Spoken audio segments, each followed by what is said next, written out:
অতীতেও কখনো বিএনপি জোর করে ক্ষমতায় বিশ্বাস করে নাই। আওয়ামী লীগ তো ভারতের কাছে দাসত্ব দিয়ে ক্ষমতায় এসেছে। আওয়ামী লীগ বাংলাদেশের ক্ষমতায় এসেছে এই দেশের জনগণের উপর নির্ভর করে নয়। আধিপত্যবাদী শক্তি ভারতের ক্ষমতার বলে জোর করে তারা ক্ষমতাকে দখল করেছে। তো সেই কারণে জনগণের দাবি দেওয়া তাদের কাছে মুখ্য না। ভারত কিসে খুশি হবে সেটাতেই তারা সবসময় ব্যস্ত ছিল। তাই আমরা যতই বলেছি জাতীয় ঐক্য সৃষ্টি করতে হবে, আর আওয়ামী লীগ বলেছে জাতীয় ঐক্য না, আওয়ামী লীগই যথেষ্ট। তাই ভাইরা আমার, আজকে সময় এসেছে, সেই ফ্যাসিবাদ বিতাড়িত হয়েছে। আমরা গণতন্ত্রের জন্য 17 বছর লড়াই করেছি। আমরা সেই গণতন্ত্রকে রূপ দেওয়ার জন্য নির্বাচনের দাবি করছি। অনেকে সেই নির্বাচন নিয়েও ষড়যন্ত্র করছে, যাতে নির্বাচন দেরিতে হয়, নির্বাচনের সঠিক রোডম্যাপ যাতে ঘোষিত না হয়, যত পিছিয়ে দেওয়া যায়। আমরা মনে করি এটা একটা ষড়যন্ত্র। কারণ যতই সময় পাবে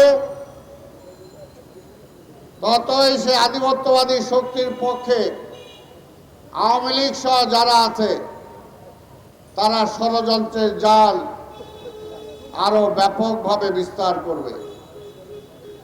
তাই আমরা চাচ্ছি জনগণের কাছে, যে জনগণের ক্ষমতা আওয়ামী লীগ ছিনতাই করেছিল, যে জনগণের রাষ্ট্রের মালিকানা ছিনতাই করেছিল, সেই মালিকানা জনগণের কাছে ফিরিয়ে দেওয়ার জন্য আমরা ভোটের দাবি করেছি। ভোট তো জনগণ দিবে। সেখানে তো বিএনপি আওয়ামী স্বৈরাচারের মতো জোর করে ভোট দেওয়ার কোনো সুযোগ নাই। আর বর্তমানে এই নিরপেক্ষ অন্তর্বর্তীকালীন সরকার, প্রফেসর ইউনূস সাহেবের যে সরকার, সেখানে তো বিএনপি ভোট জোর করে নেওয়ার কোনো সুযোগ নাই।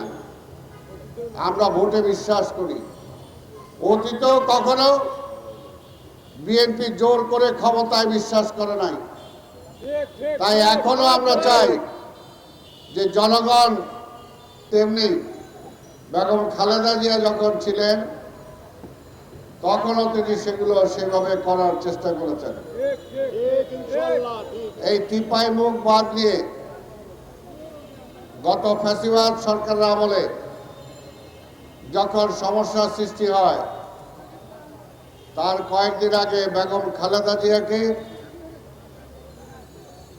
এই ফ্যাসিবাদী সরকার তার ক্যান্টনমেন্টের বাসা থেকে উচ্ছেদ করেছিলেন।